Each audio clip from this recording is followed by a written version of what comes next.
Or, tout cela suit une stratégie de long terme qui a été entre autres préparée, mais là ce serait beaucoup trop long de revenir dessus, par leurs homologues, un peu d'ailleurs, qui sont les émissaires idéologiques de ce qui fut appelé en son temps le colloque Lippmann, c'est-à-dire la naissance de ce qu'on appelle globalement le néolibéralisme, dont on va prendre, si vous voulez bien, une définition tout à fait terre-à-terre, qui est la promotion en toute matière de l'idée de marché. Pas nécessairement contre l'État. Les plus intelligents ne disent pas ça. Les plus intelligents disent la colonisation de l'État par le marché est infiniment préférable à une attaque frontale sur la puissance étatique. C'est ce qui vous explique en France l'influence d'un homme comme Alain Minc et la non-influence d'un homme comme Pascal Salin. C'est la même idéologie. Mais Pascal Salin, les pauvres sont pauvres, et ben c'est bien fait pour leur gueule. D'un point de vue médiatique, ça passe moyennement bien. Alain Minc, il n'en dit pas moins, mais il le dit différemment. Comprenez la différence. Or, l'influence souterraine des idées du colloque Lippmann tout au long du XXe siècle est passée par différents types de think tanks, dont l'inventaire complet, que je ne vais pas vous infliger ici, a été très bien fait dans un tout petit ouvrage qui est vraiment une Bible, qui est de Kev Dixon, Les évangélistes du marché. En France, je vous rappelle juste un point pour que vous voyez que ce n'est pas du tout éloigné. Qui assiste au premier colloque Lippmann? Robert Marjolin, qui sera le bras droit de Jean Monnet à la commission, le père du premier projet d'UEM, d'Union économique et monétaire. Donc ça sort directement. Il est présent. Il va divorcer en 1974 avec ces gens-là. Parce que lui ne veut pas que le libéralisme finisse par la contrainte. Et c'est pour ça d'ailleurs que, grâce entre autres à quelqu'un qui m'est cher et qui se reconnaîtra parce qu'il est dans cette salle, nous avons pu sortir la figure de Marjolin. Et avant qu'on fasse le bouquin là-dessus, j'arrivais dans des salles en disant qui connaît Robert Marjolin, il n'y a pas une main de levée. Sauf la vôtre, monsieur Carnot. Mais fondamentalement, ces réseaux-là se sont enterrés volontairement. Volontairement. Il y a d'ailleurs différentes fondations de fonds qui les soutiennent, Fondation Ford et Rockefeller majoritairement, c'est-à-dire ceux qui financeront la construction européenne, parce que maintenant, ce qui est bien, c'est que maintenant c'est de l'officiel pur. Hein. Je vous conseille d'aller voir l'ouvrage collectif Collection Autrement, l'argent de l'influence, et vous verrez, aujourd'hui c'est de l'officiel pur. Hein, il y a 15 ans, quand on a levé ces faits-là, c'était de la théorie du complot. Maintenant, ça ne l'est plus. Très clairement. Et d'ailleurs, les intéressés s'en sont très moyennement cachés. Et ce sont les mêmes qui soutiennent, en sous-main, avec souvent, puisque des documents officiels ont été sortis, je pense par exemple à la très belle présentation que fait Serge Audier des actes du colloque Lippmann, édition Le Bord de l'eau, une interdiction de participer à des débats politiques tant que le temps n'est pas venu. Pour la France, le temps sera venu quand De Gaulle ne sera plus. C'est simple. Très simple. Or, je vais sortir encore quelques noms parmi les publicistes, parce qu'en même temps que ces think tanks travaillent, la presse anti-étatique, mais surtout la presse des jeunes cadres, l'expansion et autres structures, c'est la naissance d'hommes d'affaires comme M. Antoine Veil. Et, disons, des publicistes à caution universitaire vont attaquer l'État français par des tirs nourris d'artillerie idéologique, une véritable guerre de l'information, pendant toutes les années 80. Je vous en donne quelques-uns. Messieurs Denis Oliven, qu'on appelle l'ange de la mort aujourd'hui, parce que dès qu'il arrive dans une boîte, il y a un tiers du personnel qui dégage. Il vient, je crois, de faire ses preuves encore aux éditions Gallimard. après avoir fait Air France, après avoir fait beaucoup de choses. Monsieur Nicolas Bavrez, ancien de la Cour des comptes, passé au cabinet de Philippe Séguin, où à l'époque il était gaulliste de gauche, parce qu'il fallait bien qu'il écrive des discours, il faut bien manger. Et ce qui est drôle d'ailleurs, parce qu'il était dans le bureau mitoyen de Paul-Marie Couteau, et aujourd'hui conseiller de Marine Le Pen. Étonnant. Et à l'époque, les deux avaient la même vision de l'État. Et aujourd'hui, Bavrez, dès que vous lui donnez une plume, il assassine, au nom de l'eurocratie, l'État français. Il n'est plus crédible. Alain Minc, évidemment, on va se faire plaisir. Et là, quelqu'un de beaucoup plus important qui est Michel Crozier. Qui est Michel Crozier? Parce qu'on ne va pas revenir sur Alain Minc, si vous voulez. La stratégie du punching ball fait toujours plaisir, mais bon. Je pense quand même qu'à peu près tout le monde s'est fait les bottes dessus, donc ça ne sert plus à rien. Or, qui est Michel Crozier? Michel Crozier est un ancien élève d'HEC, ce qui est peu su et ce qui n'est pas indifférent. Et c'est un théoricien des organisations. Vous le connaissez par un document dont vous avez tous un peu entendu parler. Le rapport de la trilatérale de 1973 sur le Crisis of Democracy. C'est lui qui va créer ce qu'on appelle la théorie de la surcharge. Les États obéissent à des peuples mal éduqués qui demandent à l'État plus que ce que l'État devrait faire. Au passage, mis à part le brave japonais qui est là pour être lampiste, la deuxième personne qui fait ce rapport est le professeur Samuel Huntington, qu'on connaîtra plus tard sous le nom du père de la théorie du choc des civilisations. Or, je vais fermer la parenthèse. Or, tout le rapport tourne autour de quoi? Tourne autour de la haine de l'inflation, là encore, vu que l'inflation c'est la marque de l'État interventionniste. C'est the disease of a democratic country. C'est la maladie des États démocratiques. Et surtout, il est évident qu'il faut, au sein de l'État, privilégier des procédures qui échappent au contrôle citoyen, voire même que l'État se désengage.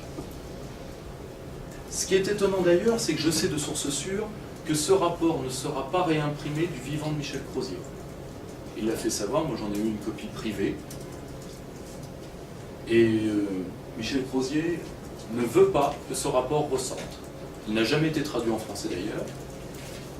Je l'ai eu entre les mains, très très bon boulot. C'est intellectuellement lesté, mais d'un point de vue idéologique, c'est quelque chose d'extraordinairement dangereux. Or, ces réseaux-là sont structurés par d'anciens hauts fonctionnaires, ce qui est le cas de Minc, ce qui est le cas de Bavrez, ce qui est le cas d'Oliven. Oliven et Bavrez sont tous les deux de la Cour des comptes. Et ça va se multiplier au cours des années 80 parce qu'un autre groupe va venir nuire directement l'intérêt de l'État. Des anciens hauts fonctionnaires passés au privé, par des structures de reclassement, de pantouflage, de mise à disposition. Il y a énormément de types de procédures administratives. Et, au miracle, quand des entreprises seront privatisées, par un des grands privatisateurs qui est M. Jean-Pierre Levade, j'ai eu le plaisir d'interroger de manière un tout petit peu musclée quand j'ai eu la chance d'y être confronté. Ces gens-là ont une stratégie très simple. On fait un programme de nationalisation, vu que ce sont les mêmes qui ont nationalisé et privatisé entre 81 et 83. Et c'est Père Levade d'ailleurs, on reconnaît la paternité. Résultat, vous nationalisez à 100%, toujours. Parce que quand vous privatiserez à 100%. Vous comprenez la martingale? Et vous qui étiez directeur d'une administration ou d'une entreprise publique, vous vous retrouvez à la tête d'une nouvelle société par action, avec les émoluments qui iront avec. Et comme c'est vous qui avez géré les dossiers, vous êtes en partie inamovible. Et vous ferez ce système qu'aux États-Unis on appelle spoil system, des allers et retours entre la puissance d'État et la puissance privée. Et là, l'État, ça va en parallèle avec le fait de nuire à l'État par rapport à la sélection de son élite. En 1960, il y a 2% des énarques qui ont fait HEC. En 2000, il y en a 20%. Comprenez le changement dans l'élite administrative? C'est exactement ce qui s'est passé par rapport aux élites, disons, sur la question monétaire, entre ceux qui avaient vécu la guerre et ceux qui arrivent après et qui demandent à le libéraliser. Parce qu'eux n'ont pas vécu les conséquences d'un libéralisme poussé à son point ultime. Premièrement, et deuxièmement, par effet de cliquet, c'est-à-dire la génération avant nous a fait un état fort, nous voulons marquer l'histoire, ce que m'a très bien fait comprendre Jean Cerizet, qui était le conseiller attitré de Giscard. Eh bien, nous voulons entrer dans l'histoire, nous allons détruire ce qui a été fait.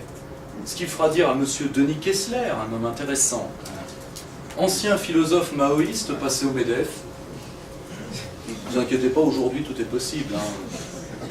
Je vous surprendrai, mais je connais même un ancien patron des étudiants maoïstes portugais qui est passé à la Commission européenne et qui bientôt sera à la tête de l'OTAN à la place de Rasmussen. Je ne vous dis pas qui c'est, si vous êtes un peu fin, vous allez le trouver. Et bien ces mecs-là existent. Or, ancien proche de Michel Foucault, comme d'ailleurs son camarade François Ewald, lui aussi penseur attitré du MEDEF français, foucaldien, ce qui est normal d'ailleurs. Foucault, dans ses derniers cours au Collège de France, dit que comme tout bon gauchiste, il a une fascination pour la panoptique de Bentham et pour le néolibéralisme. C'est normal. La haine de l'État les unit. C'est normal. Jusque-là, intellectuellement, c'est tout à fait normal. Ce n'est pas de la trahison intellectuelle. Bon, c'est horrible à dire, mais quand vous passez, là pour le coup, du stalinisme à la social-démocratie, vous vous trahissez intellectuellement. Quand vous passez du gauchisme au libéralisme, pas nécessairement. Vous ne passez pas à droite, vous passez à l'ouest. C'est différent. Or, fondamentalement, ces réseaux vont être, dans les années 2000, remplacés par et ça se voit dans le vocabulaire, par le vocabulaire de la gestion de fonds. Et là, pour le coup, c'est l'arrivée de McKinsey, des grands cabinets d'audit et de conseil, qui vont mettre ces petits think tanks un peu trop franchouillards au placard. Et je vais vous donner un exemple très précis pour vous le montrer. Bon, il y a un mot que tous les géopolitologues utilisent sans savoir que c'est Goldman Sachs qui l'a créé, qui est le mot de BRICS. À la base, c'est du vocabulaire de la gestion de fonds. Mais si je vous parlais du mot de compétitivité des territoires, là je ne veux pas trop déflorer ce sujet-là parce que mon ami Gilardina qui a fait sa thèse sur le sujet viendra nous en parler. Ça ne vient pas de McKinsey, ça vient d'un concurrent sur le nouveau marché des idées. Think tank, anglo-saxon pour la plupart, et cabinet d'audit et de conseil. Ça va entrer par les conseillers financiers et conseillers, et disons la plupart des hauts fonctionnaires qui sont en détachement dans les institutions financières. Ça va réintégrer les partis et la haute fonction publique, et on va mettre 10 ans à s'en débarrasser, alors que la notion de compétitivité des territoires n'a pas de sens. Ça n'a pas de sens. La compétitivité de l'Auvergne et celle de la Normandie, on va comparer quoi et quoi? On va comparer quoi? Le Roquefort et le Camembert? C'est ça la martingale? Non. Ça n'a pas...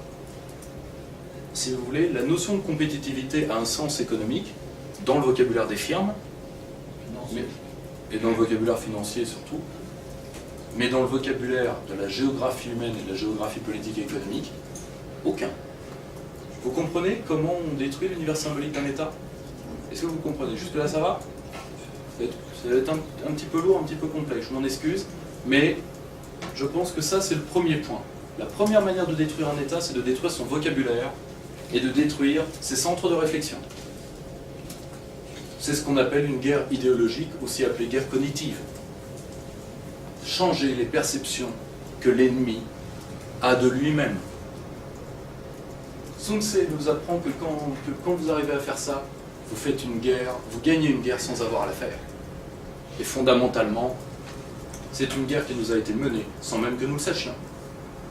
Au passage, j'en suis moyennement partisan, c'est pour ça que je pense que ça m'a nui à titre personnel. Maintenant, si certains d'entre vous pensent que c'est très bien, il n'y a pas de problème. Vous pouvez rester. Mais, deuxième point, le point de procédure. Comment a-t-on, encore une fois, nui à l'État français? On lui a nui à deux échelons, l'échelon communautaire et l'échelon national. L'échelon communautaire, évidemment, alors là, je ne vais pas entrer dans les détails parce que ça a été fait à plusieurs reprises. Ça a été fait par François Asselineau, ça a été fait par différents ouvrages qui sont, par exemple, notre ami Philippe Cohen qui nous a quittés récemment, on avait fait un très bon qui s'appelle Le Bluff démocratique, qui date déjà de 1992. Si vous voulez, ça, je n'entrerai pas là-dessus, vous trouvez ce que vous voulez sur Internet. Je vais revenir juste sur certains points. Déjà, je vais vous faire une petite citation sympathique de M. Jean Pisani-Ferry, économiste qui a beaucoup de talent, au sens de l'ancienne monnaie égyptienne, les talents d'or. L'Europe a été notre programme d'ajustement structurel. Le Figaro, 25 mars 2005. Et lui, il dit ça pour s'en féliciter, évidemment. Or, au-delà de sa petite personne, je le remercie d'avoir écrit ça, parce que lui, il a le droit de l'écrire. Or, il est vrai que l'Union a joué pour nos économies le même rôle, avec les mêmes résultats en termes de division de la croissance et d'augmentation à la fois du chômage et des inégalités, que le FMI et la Banque mondiale ont joué sur divers peuples de ce qu'on appelait dans le temps le tiers-monde. C'est vrai. C'est très vrai. Or, et l'Union a procédé de manière beaucoup plus douce, parce que beaucoup plus feutré, on va revenir sur le processus communautaire, à ce qu'on a appelé depuis Naomi Klein la stratégie du choc, tout simplement. La preuve, aujourd'hui, voyez, cette croyance religieuse qui est celle de l'Union européenne, c'est devenu effrayant. C'est devenu effrayant. Quand vous devez vous excuser de ne pas avoir sauvé quelqu'un ou de ne pas avoir sauvé une entreprise, vous dites, oui, mais il y a l'Europe et tout s'arrête. Vrai ou faux? Tout débat, tout s'arrête. Tout s'arrête. Or, cette croyance, légèrement aujourd'hui métaphysique, recouvre une perte de confiance dans le projet communautaire qui est aujourd'hui certainement définitif. Sauf à ce que l'Union se découvre des ennemis. Un point juste parce que c'est quelque chose d'assez effrayant. Est-ce que certains d'entre vous ont vu le clip de campagne de la Commission il y a 2 ans pour faire aimer l'Europe? Heureusement, il n'est pas sorti. Je vous le fais en 20 secondes et c'était Asselineau qui avait levé ce fait-là.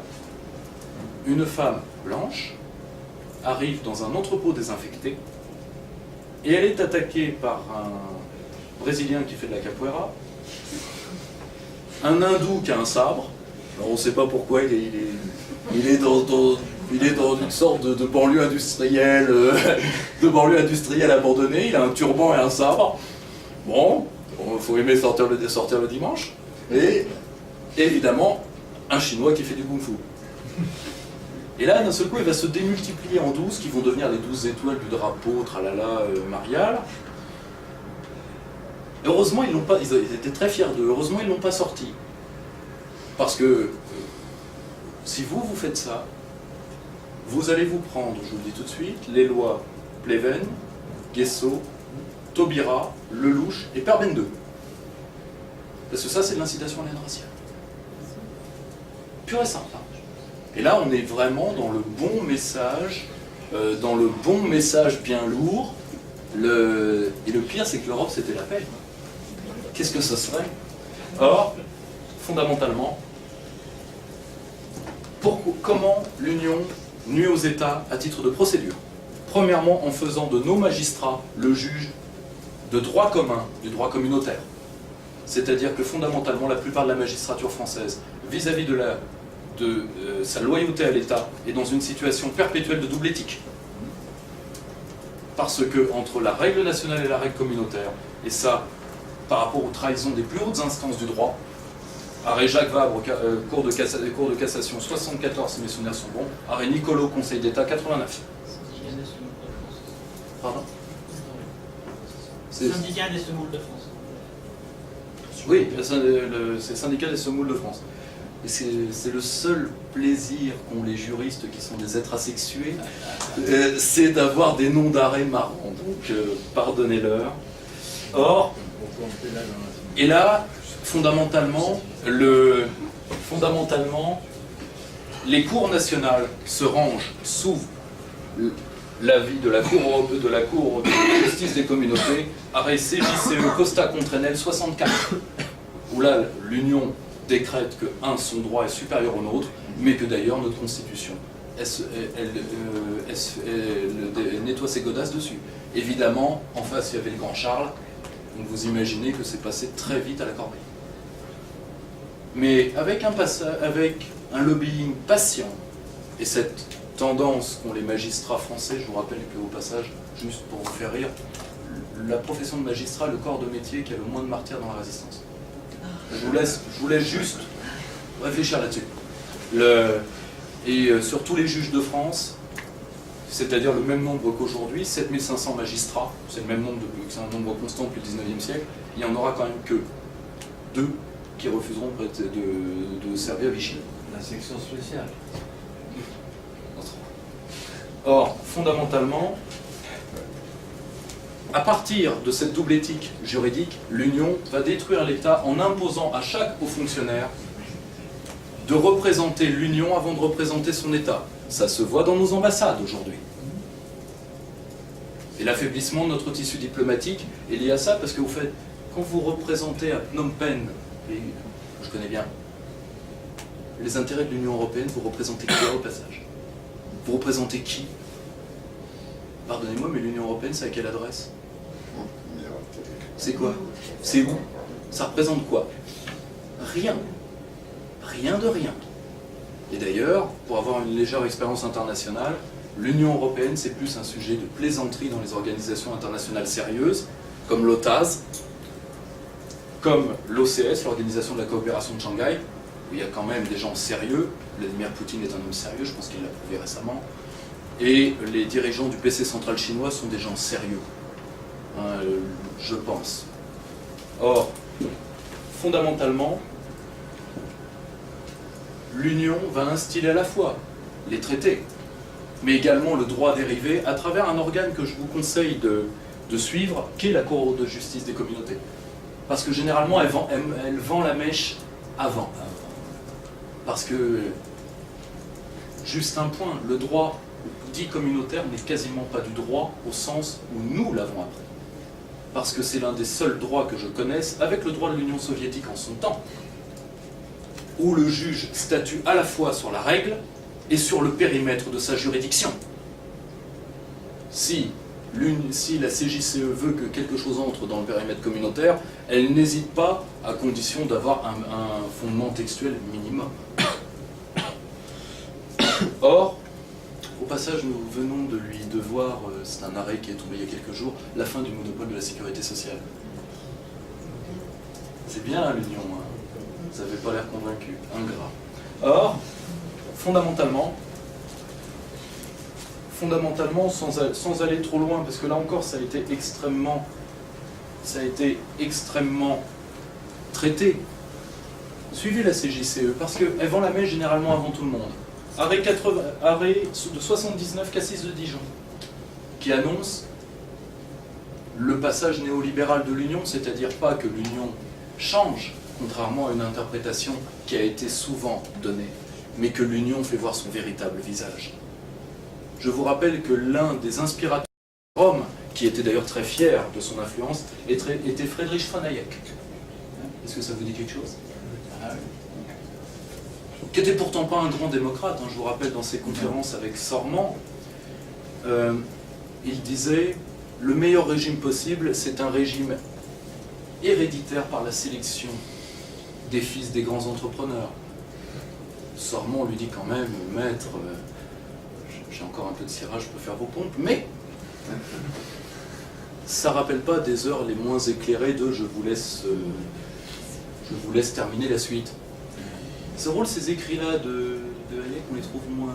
C'est de Guy Sarment, Les grands penseurs de notre temps. C'est l'ouvrage qu'il a fait connaître. Parce que c'est un illustre inconnu qui aurait mieux fait de le rester. Mais et d'ailleurs, nous allons venir à lui assez vite parce qu'il en a balancé des belles. Or, ce processus communautaire passe parfois par des arguties juridiques qui sont extraordinairement perverses. Je vais vous donner un exemple sur la propriété publique. La propriété publique, il est normal que l'État ait des possessions. C'est le minimum. Or, l'article 345 du TFUE laisse les États libres du choix de leur type de propriété. Toutefois, le droit dérivé, vous voyez, la martingale, vous voyez ce que c'est un droit jurisprudentiel, contrairement à un droit positif strict. Qu'est-ce que c'est? Oui, l'article 345 dit que, mais néanmoins la propriété, mieux vaut qu'elle soit privée. Et la plupart des bons européistes vous diront, mais non, nous on n'a jamais forcé aux privatisations. Jamais. Quand même, vous nous connaissez, oui, c'est parce qu'on vous connaît qu'on a quelques problèmes. Mais c'est un peu la même chose sur un autre problème de l'État, parce que en termes de propriété publique, je vous rappelle qu'en 1981, l'État français a aux environs de 700 milliards d'actifs négociables, et qu'il en a à peine plus de 200 milliards aujourd'hui. Le reste, c'est vous qui l'avez perdu. Dis donc, pour vous dérider ce soir, c'est compliqué. Or, fondamentalement, c'est le même problème dans ce qu'on appelle les externalisations, que l'Union encourage. C'est-à-dire, autant que faire se puisse, l'État doit faire appel à des sociétés privées, ce qui parfois pose des problèmes que les juristes n'arrivent pas à comprendre. Et comment? Par exemple, quand le gardiennage de nos bases militaires est fait par des sociétés privées, tout comme la logistique de nos bases, la cuisine, le ménage, ça a l'air de rien. Allez, juste un petit souvenir, je côtoie beaucoup de militaires. Vous savez ce que c'est l'un des postes les plus importants dans une caserne? C'est celui qui nettoie les chiottes. Pourquoi? Parce que s'il y a une infection bactérienne, elle prendra tout le régiment. Tout simplement. C'est horrible, hein? Mais c'est comme ça, hein, c'est la vie de garçon. Or, fondamentalement, si quelqu'un arrivait par le biais d'une société privée à s'introduire dans une de nos bases, par les cuisines, vous pouvez assez rapidement faire des dégâts considérables à travers la logistique. Ça, la plupart des professionnels du droit ont un mal fou à le comprendre. C'est l'un des gros problèmes de la fin du service militaire, c'est que parfois ça a entraîné dans la plupart de la population masculine une baisse d'esprit pratique assez lourde. Or, fondamentalement,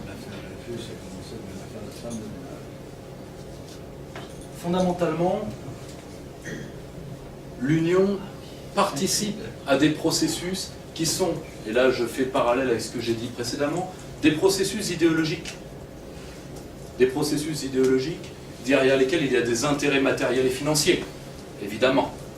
Parce que l'ancien énarque de l'inspection générale des finances qui est passé chez McKinsey a pu rajouter un zéro à son salaire et qui va être le conseiller et l'intercesseur des privatisations. Vous croyez sincèrement qu'il va faire ça pour les beaux yeux de la République? Vous croyez sincèrement? Et s'ensuit un système d'effondrement de notre haute fonction publique par la corruption intellectuelle et morale que l'Union encourage, tout simplement parce que l'Union se pense comme un État fédéral en devenir, avec le Conseil qui serait une chambre haute, un Sénat, une assemblée qu'on paye très cher parce que ça lui évite de dire ce qu'elle fait, et comme elle ne fait pas grand-chose, tout va bien, et un gouvernement qui serait la Commission. Or, fondamentalement, l'Union se pense comme ça. Juridiquement, elle n'est pas tout à fait ça. Or, qui écrit les textes européens? Des lobbyistes. Fondamentalement. Or, pour cacher ce pouvoir-là, on essaye, de solidifier la loyauté des hautes fonctions publiques nationales pour qu'elles se retournent contre leur État. Et là, vous reconnaissez, pour ceux qui viennent nous voir depuis un moment, vous reconnaissez la méthode Monnet, tout simplement. Petits pas, la méthode dite des petits pas, aussi appelée théorie de l'engrenage. Rien d'évident, rien de définitif. Un pas après un autre, après un autre. Ça a la force de l'évidence, ça coule. Mais on vous a pris la monnaie, on va vous prendre le budget. Mais c'est normal, c'est pas une agression. Vous avez renoncé à la monnaie. Pourquoi vous ne renoncerez pas au budget? Le budget sans la monnaie, c'est inutile de toute façon. Ah mais nous, on n'y est pour rien. Hein. Un pas après un autre, après un autre. C'est tout simplement la théorie de la cuisson de la grenouille. Ni plus ni moins. Ce faisant, je reviens un point d'histoire des idées parce que c'est mon dada. Monnet a trouvé, lui le fils de vendeur de cognac, a trouvé la recette pour tuer l'État. Ce que les anarchistes, même si pour moi ce sont plus des moralistes que des politiques, ce que les marxistes, au sens si des départs du marxisme ont été pour la destruction de l'État. Ensuite, c'est des parts minoritaires, sur les parts minoritaires. Et même ce que les libéraux, au sens du libéralisme le plus achevé, à mon sens, c'est Hume, parce que Hume a pensé le libéralisme d'après, c'est-à-dire de l'homme nomade, sans souvenir, ni attache, ni état. Eh oui, c'est le penseur libéral certainement le plus profond. D'ailleurs, en psychanalyse existe ce qu'on appelait les hommes et femmes humiens ou humiennes, c'est-à-dire des gens qui oublient leur vie par tranche de 24 heures, une demi-journée, une journée, c'est-à-dire, et parfois 15 minutes. C'est-à-dire des gens, vous leur parlez, au bout de 15 minutes, ils vous ont déjà oublié. C'est ce qu'on appelle des individus humiens, parce que sans attache et sans existence propre. Je referme la parenthèse. Or, Monnet a trouvé le fait pour enfin tuer l'État, et il l'a fait comment? C'est très simple. C'est quoi l'État dans sa majesté? Peut-être n'avez-vous jamais vu cette peinture que je trouve très belle, mais vous avez une espèce de roi gigantesque au-dessus d'une campagne, avec des millions d'hommes à l'intérieur de son corps. Et il est écrit au-dessus de lui, « Nulle force au monde ne peut se comparer à lui ». C'est le Léviathan. Pourquoi? Parce que l'État, c'est ça. C'est des millions d'hommes et de femmes qui travaillent tous les jours dans un sens. Ça a une puissance inarrêtable. Or, au lieu de le prendre de front, Monnet a l'idée qui tue, c'est le cas de le dire. L'État doit se détruire lui-même. C'est tout bête. L'armée, la flèche la plus solide du monde contre le bouclier le plus solide du monde, s'ils se rencontrent, ils se détruisent tous les deux. C'est très simple. Or, c'est la grande idée de Monnet, c'est d'ailleurs ce qui justifie sa place en l'histoire des idées, parce qu'il a trouvé là où tous ceux qui ont voulu la mort de l'État ont échoué. À titre de praticien, parce que c'est pas du tout un homme d'idées, Monnet, c'est d'ailleurs un anti-intellectuel assez dur. Il déléguera cet âge intellectuel à Marjolin, qui est l'intellectuel de la bande. Or, ça c'est l'échelon communautaire. L'échelon national, je vais vous parler de deux choses assez simples. Les RGPP et la LOLF. Là, ça va devenir un tout petit peu plus chiant, et je m'en excuse. Et là, vous allez voir l'imprégnation idéologique quand on veut détruire l'État et quand c'est l'État lui-même qui veut se détruire. Je passe très vite sur la RGPP, la Révision Générale des Politiques Publiques, qui est une espèce de catalogue de bonnes pratiques qui vont, évidemment, les fameux partenariats publics-privés dont on se rend compte pour la plupart qu'ils ne sont pas rentables et que généralement... Ça dépend pour qui. Enfin, ça dépend pour qui. En tout cas, pour l'État, ça l'est moins. Et surtout, qui sont des applications souvent assez simples de ce qu'on appelle le New Public Management, qui est ce qu'on appelle un puzzle doctrinal, c'est-à-dire, c'est pas un livre avec voilà ce que nous voulons.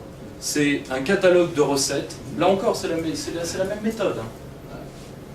Ne pas dévoiler l'intégrité du projet.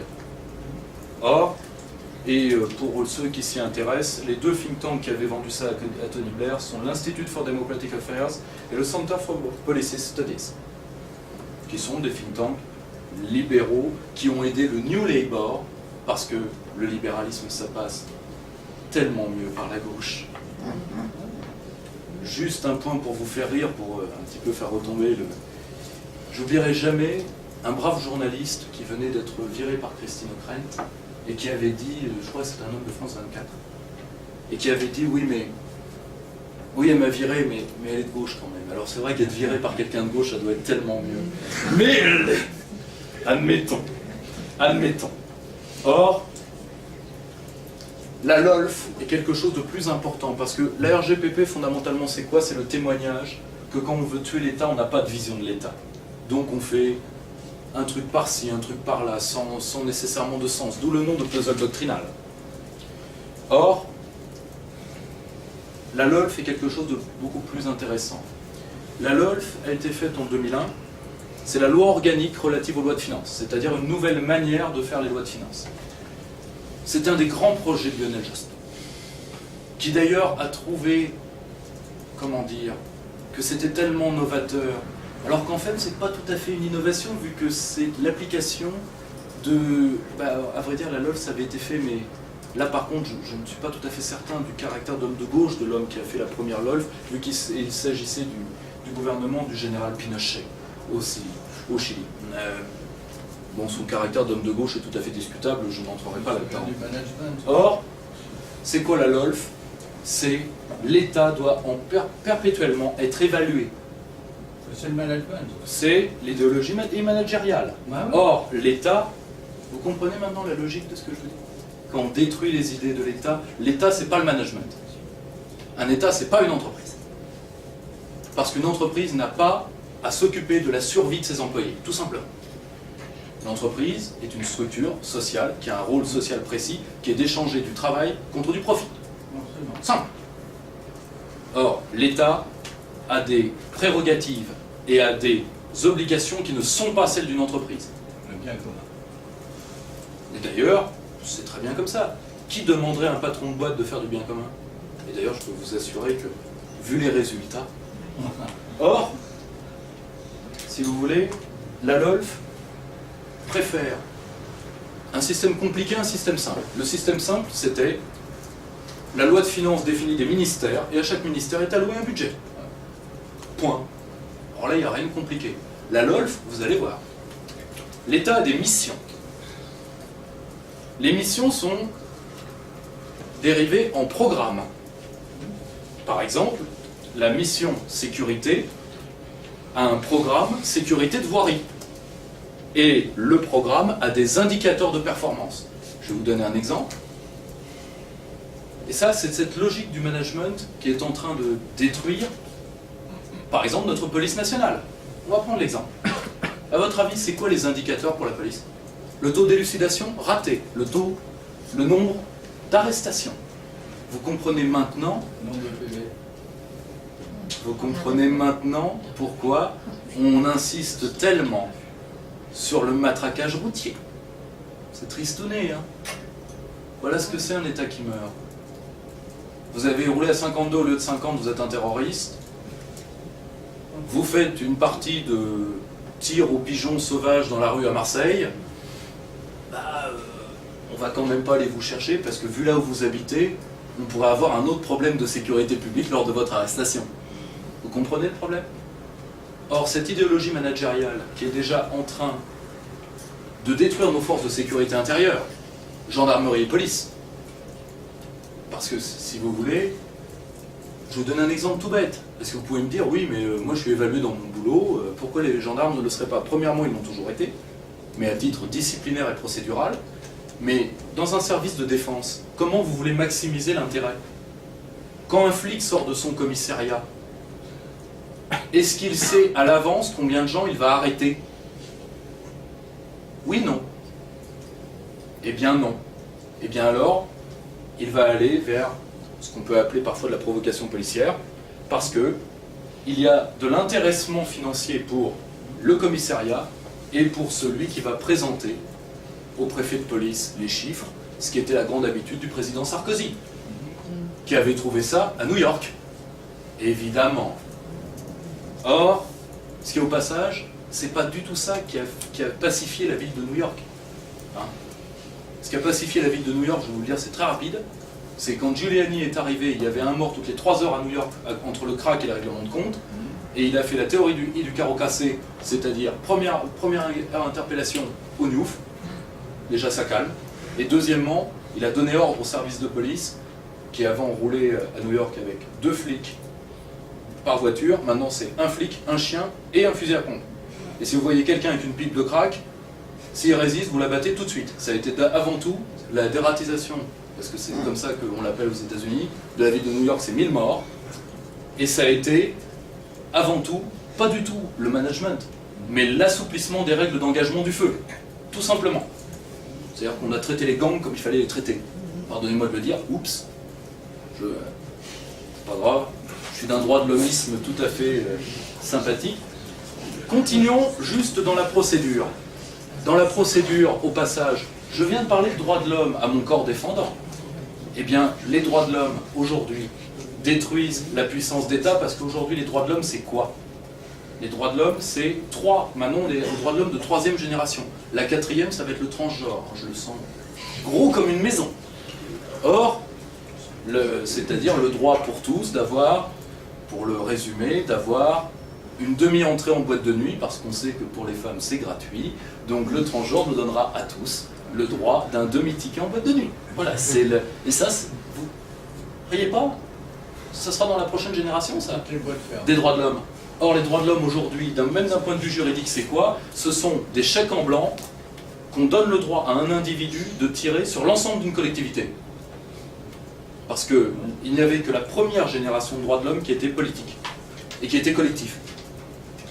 Tout le reste, aujourd'hui, ce sont des chèques en blanc que vous tirez sur l'avenir et auxquels vous soumettez l'État à travers des règles juridiques qui sont assez problématiques, et je pense particulièrement à ce qu'avait fait le Conseil constitutionnel, en se revendiquant de la Déclaration universelle des droits, de la Déclaration des droits de l'homme, pardonnez-moi, pas la Déclaration universelle, la Déclaration des droits de l'homme, et en l'intégrant à ce qu'on appelle le contrôle de constitutionnalité.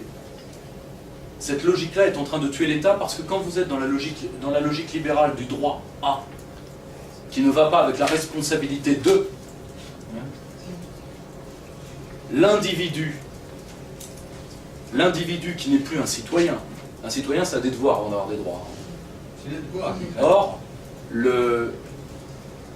un individu monade, au sens de Leibniz, peut avoir des désirs infinis auxquels vous devez répondre de manière infinie, et qui peuvent mettre en danger la communauté. Or, c'est la communauté, j'y reviens.